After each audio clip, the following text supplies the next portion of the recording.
Salut les potos, j'espère que vous allez bien. Nouvelle vidéo sur la chaîne.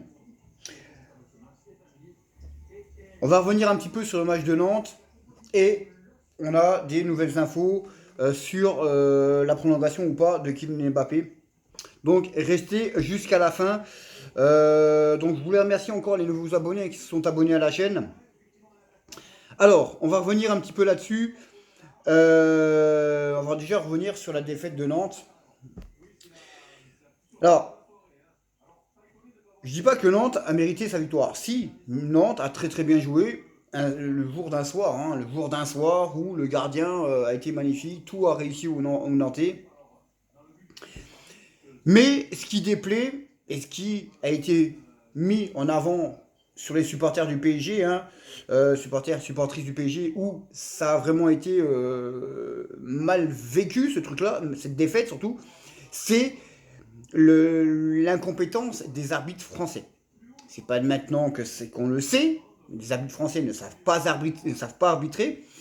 Et surtout sur le Paris Saint-Germain. Alors, il y en a qui vont dire aussi, le PSG a quand même été avantagé en début de saison. Je dis pas le contraire. Mais là, c'est quand même flagrant parce que quand on voit Mbappé se faire déchirer par derrière la cheville, il a de la chance encore Mbappé. Parce que s'il le prend sur le côté, le joueur nantais peut lui briser sa carrière. Hein. Peut lui briser sa carrière. Donc il y a ça. Il y a aussi sur le carton rouge, où c'est quand même complètement incompréhensible. On parle de l'avare. Mais l'avare, c'est des pingouins qu'il y a là-dedans. C'est pas possible. On sait, on va pas faire un speech dessus. Les arbitres français, c'est les pires arbitres au monde parce que c'est des blaireaux, ils savent pas arbitrer. Et l'avare, c'est une belle connerie. Parce que même quand les personnes doivent prendre des décisions, bah, ils sont même pas capables de prendre des bonnes décisions. Donc vous imaginez un peu. Vous imaginez un peu. Moi je dis que en France, il faudrait que ce soit des arbitres étrangers qui devraient venir arbitrer en France. Voilà. Ça serait beaucoup mieux. Des Anglais, par exemple. Voilà, des Anglais. Voilà. Parce que les Anglais, ça les jouer. T'as des contacts, ça les jouer. En France, oh, t'as ça et c'est bon, tu siffles. Voilà, ça siffle tout de suite et tu ne peux pas jouer. Tu ne peux pas discuter avec l'arbitre. Donc, c'est vraiment un foutoir de merde. Et c'est pas de maintenant. On sait très bien que voilà, les arbitres français ne savent pas arbitrer. Et ils sont incompétents, que ce soit sur le terrain ou à la VAR, tout simplement. Après, c'est vrai que tous les supportrices du PSG étaient furieux ce match-là. Et pourtant, le PSG n'a pas fait un si mauvais match. Parce que si Neymar met son penalty, ça change beaucoup de choses. Ça change beaucoup de choses. Si le carton rouge, où il y a vraiment carton rouge, les Nantais se réduisent à 10. Ça change beaucoup de choses. Et il restait encore beaucoup, quasiment une mi-temps à jouer, hein, quasiment une mi-temps. Mais malheureusement, ça n'a pas été, voilà, ça n'a pas été comme prévu. Et c'est vraiment honteux. C'est vraiment honteux parce que tu crois faire des choses bien, et puis en fin de compte, ils font les choses mal parce ils savent rien faire. Les arbitres ou ceux de l'avare. Après, voilà, nous, on a été vraiment surpris et on est plus furieux des problèmes qu'il y a eu que du résultat. Voilà, parce que Nantes mérite quand même sa victoire. Ils ont très très bien joué, pour une fois. Mais là, eh bien, on est plus furieux du contenu de l'arbitrage et de la VAR que du résultat. En tout cas, pour moi et beaucoup d'autres personnes.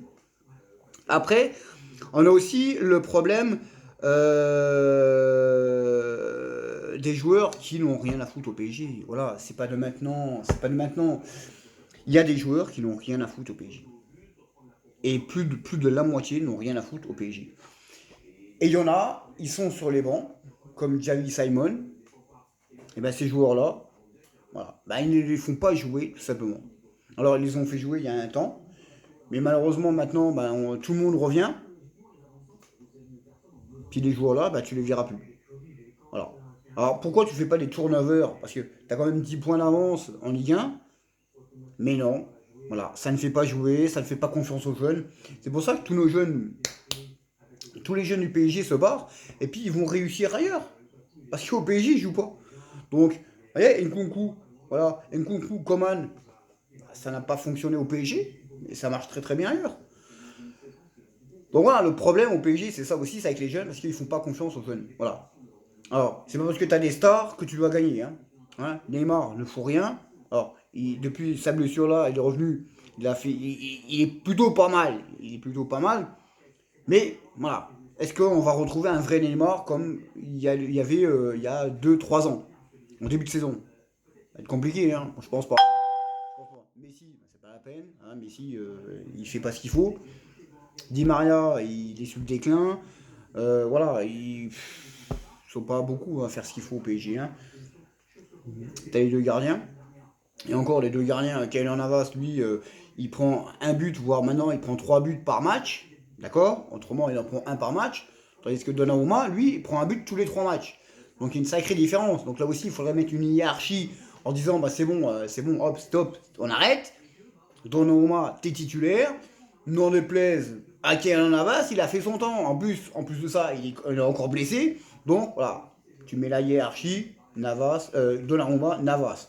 Voilà, si ça fait la gueule, Navas, voilà, tu fais la gueule, eh ben c'est comme ça, c'est pas autrement, mon gars. T'es pas content, bah tu t'en vas. Qu'est-ce qu'ils font les autres clubs? Qu'est-ce qu'ils font les autres clubs? T'es pas content, mec? La porte est ouverte, casse-toi, dégage, dégage. Donc voilà, le futur c'est Donnarumma. Après, c'est deux bons gardiens. Moi, je préfère quand même Donnarumma. Voilà. Mais bon, après, on verra un peu comment ça va se passer.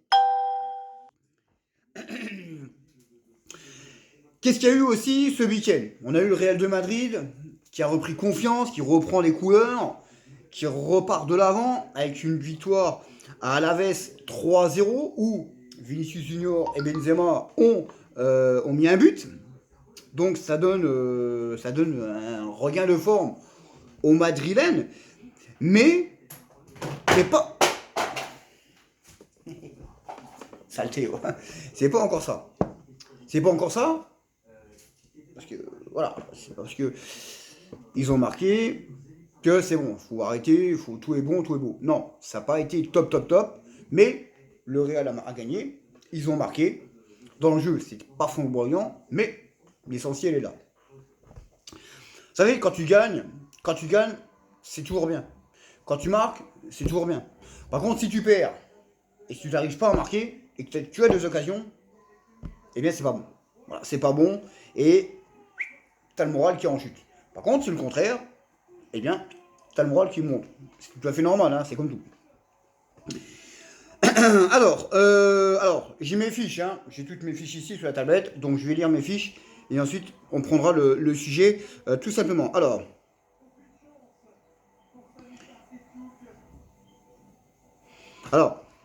voilà, il va falloir, après la débâcle d'arbitrage, le week-end dernier face à Nantes, et de l'avoir, il va falloir quand même se relever de ça.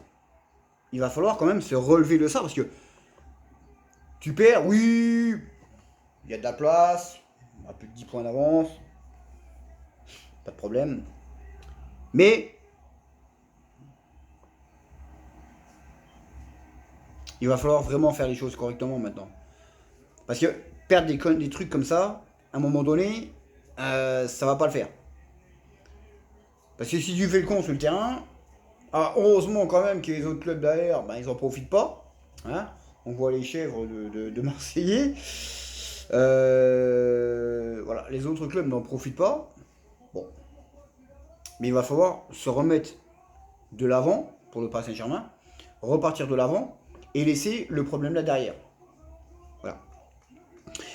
Parce que le Real, ça arrive dans 2 semaines. Ça arrive très très vite. Ensuite, on a Verratti et Mbappé. Donc Verratti et Mbappé, eux, ils seront suspendus face à Nice et à Saint-Etienne. Alors on sait pourquoi. Verratti, parce qu'il a dit que les arbitres français, en gros, c'était de la merde. Donc voilà. Il n'a pas tort. Il n'a pas tort que les arbitres français, c'est de la merde. Ils ne savent pas arbitrer ces gens-là. Ils ne savent pas arbitrer. Ils ne savent pas diriger dans un bloc où il y a la VAR. Ils ne savent pas non plus. Après, c'est peut-être un mal pour un bien, parce que les deux joueurs-là ne joueront pas, face à Saint-Etienne et face à Nice, en sachant que c'est quelques jours avant la confrontation au Real de Madrid. Ça les empêchera déjà d'être blessés, et ça leur fera quand même du bien pour se reposer. Voilà. Après, naturellement, voilà, tous les joueurs, ils aiment bien, ils préfèrent jouer. Mais quand il faut se reposer, il faut se reposer. C'est pas des machines, hein. C'est des êtres humains, c'est comme tout le monde. Alors, ensuite, on va revenir maintenant sur Mbappé. On va revenir sur Mbappé. Mbappé, une offre monstrueuse, stratosphérique. L'offre qui ne sera jamais battue dans le monde du foot. Voire même dans le monde du sport. Hein. C'est impossible, ça sera jamais battu tout ça. Ça sera jamais battu. Pourquoi? Ben, tout simplement, le Qatar est prêt à offrir 1 million d'euros par semaine. Vous avez bien entendu. 1 million d'euros par semaine pour Kylian Mbappé. Ça fait tourner la tête. Alors, vous seriez au Real au PSG, vous seriez Kylian Mbappé. Qu'est-ce que vous feriez? Qu'est-ce que vous feriez? Qu'est-ce que vous feriez? Tu rêves d'aller au Real de Madrid, c'est ton club de rêve. D'accord, pas de problème. Au Real de Madrid, ils vont te proposer un contrat de 5-6 ans avec un salaire de 25 millions d'euros par an. Le PSG, c'est 50, voire plus. On parle de 60, voire à 70 millions d'euros par an. Avec une prolongation pour Mbappé de 2 ans. Plus une supplémentaire. Donc c'est-à-dire que Mbappé pourrait prolonger 3 ans. Le Real de Madrid offre 25 millions d'euros à Mbappé pour 5-6 ans. Jusque-là, on est bien clair. Le PSG en offre 50, voire plus. On parle de 60, voire 70.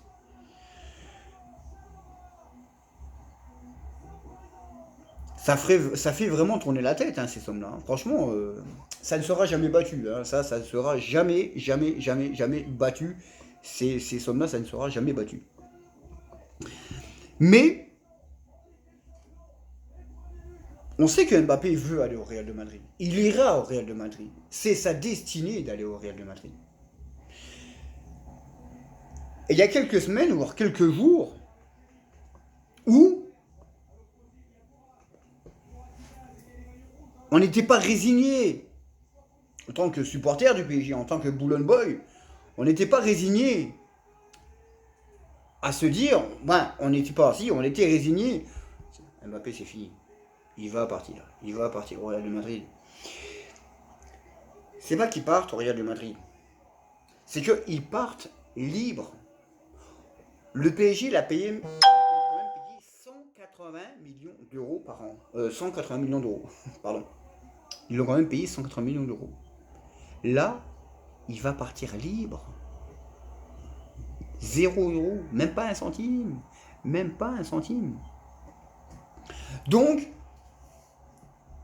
tout le monde était résigné en se disant, c'est bon, il part. C'est bon, il part. Mais là, quand tu as une offre qui vient comme ça sur la table, et les Qataris sont en train actuellement de retourner ciel et terre pour tout faire pour qu'il reste, ça peut faire changer les choses. Vous imaginez 1 million d'euros par semaine? Plus de 50 millions d'euros par an? Pour 2 ans, voire plus une en option? Qu'est-ce que vous feriez? Qu'est-ce que vous feriez?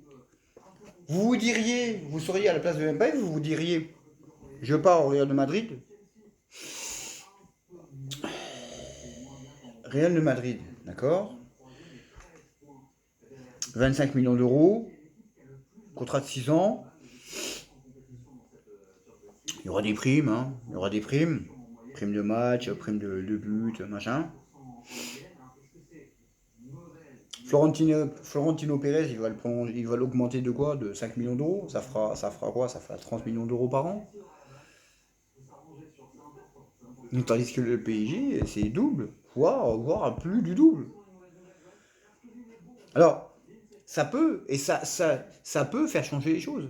Parce que vous mettriez à la place de Mbappé, qui ne rendrait pas fou l'argent? L'argent, c'est la première chose au monde. Plus que sa propre vie. Plus que sa propre vie.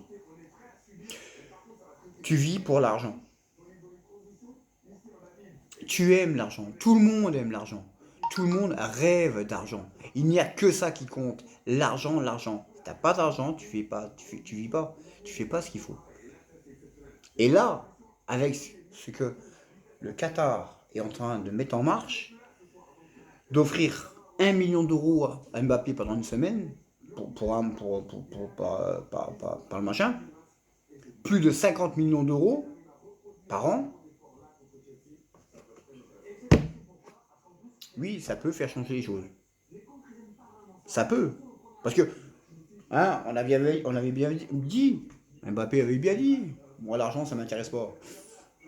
Euh, euh, T'as des sommes comme ça intéresse quand même, hein. Le mec, c'est un menteur, hein. Le mec qui dit un contrat de 2 ans, plus une en option, et 50 millions d'euros par an, voire 60, 70, le mec, s'il vient te dire non, oh, pas intéressé, moi. C'est un con, mec, hein. Faut qu'il aille se prendre, hein. Faut qu'il aille se prendre tout de suite. Tout le monde est intéressé par l'argent. C'est la première chose qui compte. Dans une vie, c'est la première chose qui compte. C'est même pas la santé. Parce que t'as la santé, et tu tombes malade, tu fais comment si t'as pas d'argent? Tu tombes gravement malade, tu fais comment si t'as pas d'argent? Comment ils font les Américains? Par contre, si t'as l'argent, bah tu fais ce qu'il faut pour te soigner. Voilà. Alors, Mbappé, voilà. C'est en marche, ça va être fait, c'est même fait. Mais le Qatar veut Mbappé pour leur Coupe du Monde. Alors, on sait très bien qu'ils s'en battent les couilles. Hein. Alors, je sais que les gros mots, c'est pas beau, mais des fois, il faut les dire. Le Qatar, ils s'en battent les couilles du PSG. Eux, ce qu'ils veulent, c'est maintenant qu'on le sait. Eux, ce qu'ils veulent, c'est promouvoir leur Coupe du Monde de merde. Alors oui, je me suis répété plusieurs fois, c'est des stades magnifiques, voire même les plus beaux stades du monde. Mais dans quelles conditions les stades ont été construits? Dans quelles conditions les stades ont été construits? Conditions pitoyables. Pays au lance-pierre, au demi-lance-pierre. C'est de l'esclavagisme qu'il y a eu là-bas pour construire les stades. Et ça, on n'en parle pas beaucoup, hein. On ne parle même pas aux informations. Mais voilà,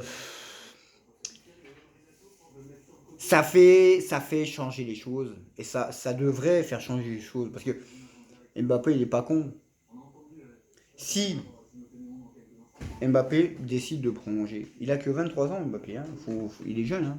Mbappé, il a 23 ans. Il a tout gagné en France. Coupe de France, Coupe de la Ligue, champion de France. Champion du monde. Et ouais. Qu'est-ce qui lui manque? 2 titres. 3 titres. Deux. 2 majeurs. Il lui manque l'Euro et la Ligue des Champions. Le reste, il a tout gagné. Il a tout gagné. Alors, on peut dire, il y a toujours des idiots qui vont dire ouais, Messi, il est bas. Mais dans 2 ans, Messi sera plus là. Voire même peut-être avant. Neymar, il n'est plus que l'ombre de lui-même. Le prince du Parc des Princes, c'est Mbappé. C'est pas le roi de France. C'est pas le roi d'Europe. C'est le roi du monde qui va devenir. Il pourra battre les records de Cavani. Il pourra offrir, en espérant, la Ligue des Champions, la première Ligue des Champions au PSG. Il pourra offrir la deuxième Coupe d'Europe au PSG. Il n'y a jamais les premiers. Nous aussi, on pourra dire ça. Eh oui. À jamais les premiers à gagner 2 Coupes d'Europe. Parce que le PSG a déjà gagné une Coupe d'Europe. Ils sont champions d'Europe aussi. À jamais les premiers à avoir 2 Coupes d'Europe. Mais tout ça, c'est un feuilleton qui fait durer, qui fait durer, qui fait durer. Et je pense que ça va encore durer. Mais tout va sûrement changer quand il y aura la confrontation face au Real de Madrid. Parce que si le PSG élimine le Real de Madrid, je ne vois pas pourquoi Mbappé se dirait « Ouais, je veux aller au Real de Madrid ». Au Real de Madrid, tu vas faire quoi? Tu as les joueurs vieillissants, tu viens de te faire éliminer par le club où ils veulent eux te garder, où ils t'offrent un pont en or massif. Tu n'as que 23 ans, tu peux attendre encore. Tu peux prolonger 2 ans au PSG avec une option d'achat. Et ensuite partir au Real de Madrid. Si de là, tu gagnes la Ligue des Champions avec le PSG. Si de là, tu fais un parcours magnifique avec la Coupe du Monde au Qatar. Si de là, en 2024, tu fais un magnifique parcours en championnat d'Europe. Mais tu partiras en roi. Mais tu seras déjà le roi. Tu seras le roi du Parc des Princes. Et tu es déjà le roi du Parc des Princes. Donc voilà, donc je pense que les choses accéléreront après le 8e de finale, retour face au Real de Madrid.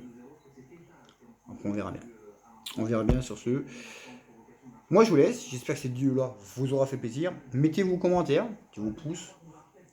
Abonnez-vous hein, s'il y a des personnes qui aiment bien encore ce que je fais. Encore, s'il y a des personnes qui aiment bien ce que je fais, abonnez-vous à la chaîne, partagez, n'oubliez pas la cloche de notification, et puis nous on se retrouvera pour une prochaine vidéo. Sur ce, ciao!